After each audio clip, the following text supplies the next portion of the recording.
Ladies and gentlemen, boys and girls, welcome to the Everything is Bad new Fangled motion picture show. So I have this headcanon that Mary Poppins is some kind of like eldritch being or like demon or creature of fae that someone in the Banks family like made a deal to have like the guardian protection of her for their entire line. And what the price is that they're just a bunch of oblivious idiots, or I don't know, but like they have to live next door to a guy who fires a cannon off every hour the hour. I mean, she doesn't age. No, I mean she's obviously magical in some way. She doesn't age. She has tremendous powers. And she is no more powerful than, say, like Harry Potter. No, I don't think she has more power than Harry Potter. Like, all of her magic just happens with absolutely no effort. Okay, then she's more Dumbledore level. Yeah, but Dumbledore's still a tremendously powerful being. But you know, and that she has this army of minions who are at least a little bit like magical, and they disguise themselves at first as chimney sweeps, but then when people aren't burning coal in their chimneys all the time, they become Lamplighters? the lamplighters. Luminaires. Not luminaires. Was it luminaire? Lumens? Lears? Lumineers? I don't think it was Lumineers. Something like that. They light lamps and they turn the lamps off. Lumieres? Yeah. Anyway, and so that, you know, and then her like chief lieutenant of these is Bert in the original one and is Jack in this one. And when you watch Mary Poppins in that context, it completely changes the movie. Yeah. But I don't think that was the original context. Probably not. Yeah, we're reviewing this new Mary Poppins movie. Mary Poppins Returns. Yep. I'm Niall. And I'm Nolan.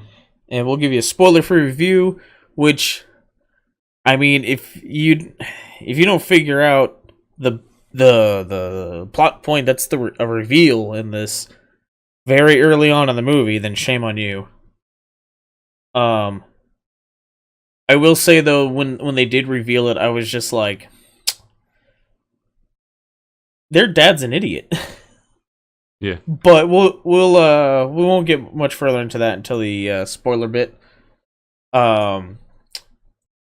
So spoiler-free review. We'll give you a spoiler warning, go more in depth into it. So yeah, I mean, this movie didn't need to exist. No, that being said, it's a fine movie. It's a fine movie. It's entertaining. I enjoyed it, but that being said, every like great set piece that you remember from the original Mary Poppins has an equivalent in this movie. Yep. And so the songs aren't as good.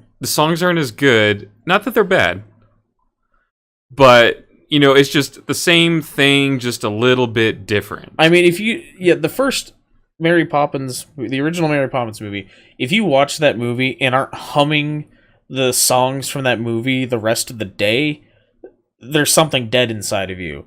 This movie, I've already forgotten most of the lyrics. I remember the general idea of all the songs. Right. And we just saw it earlier today.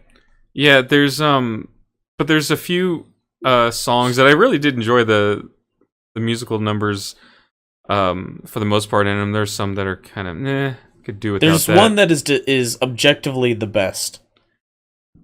Right, but you know, you remember the whole sequence where they go into the sidewalk painting and dance with the penguins and all that. Same thing. It's very similar. Very similar set piece in this. There's the whole thing with the chimney sweeps. Very, very similar. but they're lamplighters. They're even the let's go fly a kite, very similar, but it's balloons instead. Yep. It's a lot of the beats, a lot of the plot points are very similar to the original, just slightly different. There's even, this character Jack who is almost exactly Bert. That was even like, oh yeah, he used to work for Bert when he was a chimney sweep. Right. And I was like, come on, did you really like need to have him connected to the tea party on the ceiling has, although I think this is a better version of the tea party on the ceiling, but something very similar. Yeah. Situation. So it's, I really wish that they had been more creative with the movie and just made something a lot different, except they're just like taking, what was great about the first one? Well, let's just take that and try to make it a little bit different. Yeah. So this movie, it's a great movie for kids and families to watch. That being said, the original Mary Poppins is also that, but a better movie. So just go watch that.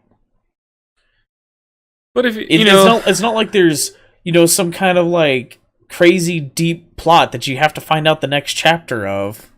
Right. But if you're a big fan of Mary Poppins, you'll enjoy this movie. It's not a bad movie by any means, but it's just not original. It's just so derivative of the first movie, the original movie, and the first movie is better. Yep. Although the animation, like the combining of the animation and the live action stuff in this was pretty good. It was really good. Yeah, well, that was just the one part. Right. It's not like a whole lot of it, but there wasn't a whole lot of it in the original true. either. But yeah, and there's even like a whole sequence too. That I don't know if you mentioned this, but like there's a whole sequence involving these lamplighters. That's like the whole sequence involving the chimney sweeps. Yeah, I did mention that. Oh yeah. But I was just thinking that was probably the second best sequence though. Was that one? Mm-hmm. And that was something that you look at that and you're like, well, that's probably going to be a thing at Disneyland on Main Street. Yeah, a big dance number on Main Street. Number and jumping up on lamp posts and whatnot, and so it's probably going to be a whole thing. Yeah. But yeah, I mean, it's a perfectly passable movie. But it's not anything great. It could have been a lot more than what it is. Yeah. But it's not a bad movie, just not original. It feels so much like they're just repaving the same road there. Yep. With the first one, so I will say Emily Blunt makes an excellent Mary Poppins though. That's true. Just has the bearing and like the personality down, was very, I think, faithful to the character, at least as established by the Disney movie. Yeah, my understanding, she's quite a bit different in the books, but I haven't read any of the books. Yep. But yeah, so if you're, I say if you're looking for a movie to see this weekend, you don't have to look hard. There's a lot out right now. If you're looking for a movie to take like young kids to, this is probably fine. This is a pretty good choice. The adults will enjoy it well enough, I think. If you're looking for something to take your family to and you don't have anyone younger than like, I don't know, 12, go see Bumblebee instead. Yeah. I mean, because that's still a pretty decent family movie, despite it being a Transformers movie. But I think it was just you gain more from watching that than this, just because, again, it's just nothing new. Yeah, I remember throughout the movie going, Yeah, all right, I've seen this before. Yep. Just a little bit different. You know, the whole time, like, okay, yeah, I've seen it before. And it was all very predictable, and Yep. part of that was that we've seen it before. Seen it before. It's just with Emily Blunt this time. Yeah. And Colin Firth. Yeah. All right. Well, that's probably all we could say without spoiling anything, I think. I think so. All right. So, without further ado, spoiler part. Mm-hmm. So, yeah, if you don't figure out very quickly that the drawing that the kid kept, Georgie kept and used to Georgie's patch... a little shit. Yeah, Georgie's an annoying little prick. But if you don't realize right away that the drawing that Georgie keeps and uses to patch the kite is the certificate showing, you know, that they own shares in the bank, I mean, there's no help for you. Because it's real obvious. And also, Michael Banks is a freaking moron. Something that is like, oh, let's take this piece of paper that's worth, you know, a presumably large sum of money, you know, as much as it's worth enough to cover the loan on a house and draw on the back of it. And the money, the loan was more than he could make in a year. Yeah. The loan was more than he could make in a year, and this piece of paper was worth enough to cover that. And you decide to draw on the back of it? Yeah. And it's not like he did it as a child. This was, the drawing of it was him as an adult with his wife and their 3 children. Yeah. Presumably about a year before, because the kids all look pretty much the same. Right, and his wife had just died earlier that year. So, yeah, like, you deserve to lose your house, Michael Banks. That was an idiot move. Yep. Although Annabelle, John, and Georgie do not deserve to be kicked out of their house because their dad is a moron. No.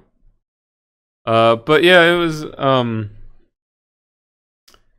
let's see, what, do we have anything else to say? Oh yeah, I mentioned things here and there, like the Let's Go Fly a Kite being replaced by a song about balloons, and the song being called, The Only Way to Go Is Up? Yeah, The Only Way to Go Is Up. I think that whole sequence was very much like in the original. Oh, there was a little surprise there with Dick Van Dyke making a little guest appearance in the movie. Dick Van Dyke, who is not dead, as it turns out, because that dude's ancient. Yeah. How old is he now? What? You saw that too, right? Yeah, the monitor just went blank and came back. Yeah. Yeah, he his character, because if you recall from the original, he played multiple characters. Kind of like Peter Sellers. Yeah, well, I mean, besides being Bert, he was also in the Doctor Strangelove. Yeah. Anyway, besides playing Bert, he was also the president of the bank that Mr. Banks worked at, and in this he plays like that character's son, who is also really old by this point or something. But yeah, it was like kind of a surprise. He comes out like, oh, it's Dick Van Dyke, and they even like had like a credit at first. The credits was like, it was an anagram of his name, and then like rearranged in the credits to be Dick Van Dyke. Yeah. So, you know, that was a fun little thing for fans. Yeah. But wow, he was born in 1925. That dude is 93? Yeah, 93 years old. Holy crap. Yep. Impressive. He's still able to work. And he has something that's not coming out. It's not out yet on IMDb. He has a credit here. He has 81 credits. Well, he's had a long life to accumulate credits. But one of the sequences we talked about, the chimney sweep-esque scene, but with the lamplighters, involved BMX bikes. That was interesting. Well, it involved bicycles, but they were doing like BMX tricks on like them. up ramps and grinding on rails and stuff. That was weird. Yeah, because all the lamplighters ride bikes, you know, because they have to go up the street and light and turn off the street lamps. Yeah, the and gas so they lamps. have to, the gas lamps, right? So they go up and down the street doing that, and they ride a bike. And I can't figure out when they decide to use the pole to turn it on and off, and when they decide to climb up a ladder to do it. Is there like a different valve operation on those or something? Maybe. I don't know. Because they carry a ladder and a pole, and sometimes it shows them using the pole to do it, and sometimes it shows them using climbing up the ladder to do it. And sometimes they just climb up on the pole. On the lamp pole. On the lamp pole and do it, too. Yeah. So, yeah.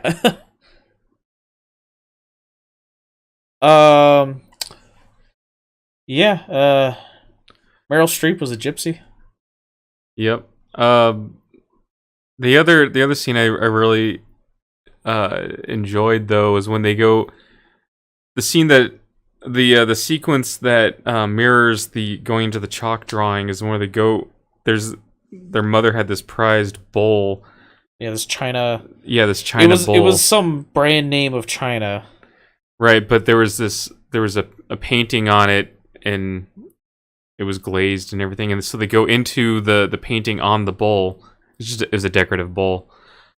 And they ride through over the bowl, and it was kind of interesting because like it's not just like this world; it's like the world is the surface of the bowl. So they're riding this carriage, and it goes like up and over the lip and down into the bowl. And yeah, well, and that was pretty cool too. That when they get in there, you could see the like cracks in the glaze.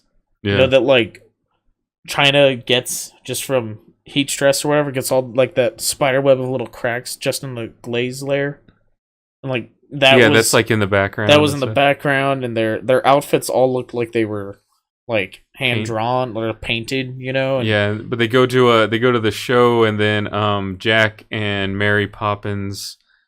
You have to say the whole name because no one ever says anything but Mary Poppins. A few times they call her Mary. Do they? Yeah, like once or twice, but yeah, most of the time they call her by her full name, which is more evidence to her being being a fae or something. Well, I mean, obviously she has some power if she's able to get like a whole army of lamplighters to climb up the side of Big Ben. Well, yeah, that's her army. Outside. That's her army of magical minions that are just disguised as lamplighters, who used to be disguised as chimney sweeps. Anyway, so they go to this show, and Mary and Jack perform this musical number together with like dancing penguins and stuff, and it's a really fun song and a really impressive. It's funny at times, and it's pretty interesting and fun to watch. But I don't know what else to spoil. We've already spoiled that. I mean, if you've seen the original, you basically have seen this movie. Yep. In the end, Michael Banks, you know, the little boy from the original, is now grown up. He has 3 children of his own, and he's a widower, and he's about to lose his house to the bank because Colin Firth, who is the nephew of the president of the bank, and he's running everything, and he's trying to like foreclose on all these houses because somehow like banks don't make money on foreclosures. No, banks lose money on foreclosures, but somehow he's making money on foreclosures. So he's trying to foreclose all these houses, and it's at an economic downturn in Britain.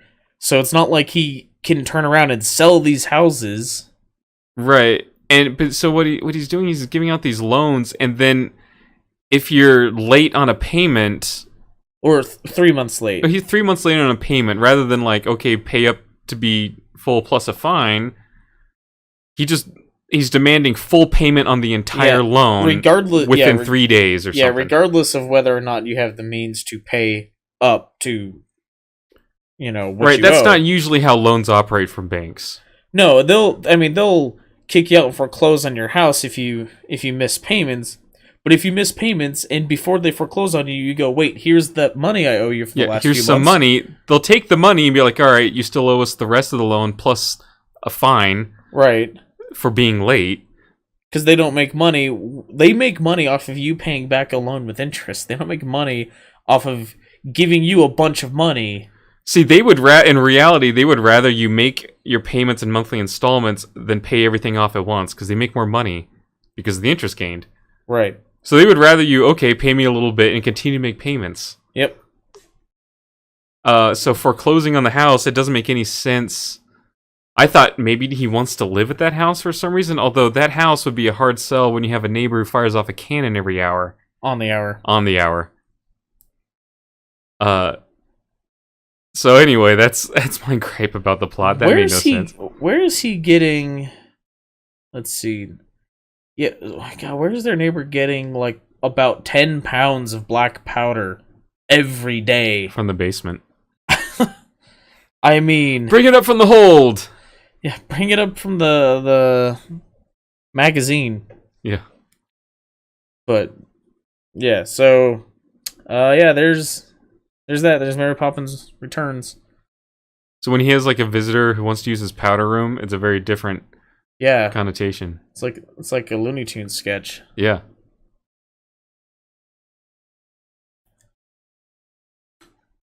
Yeah, I don't know what he's so worried about. Talcum powder's not explosive. Yeah. Bugs Bunny. Anyway, are we allowed to make Looney Tunes reference while reviewing a Disney movie? Yeah, why not? All right. Why not? They did it in Roger Rabbit.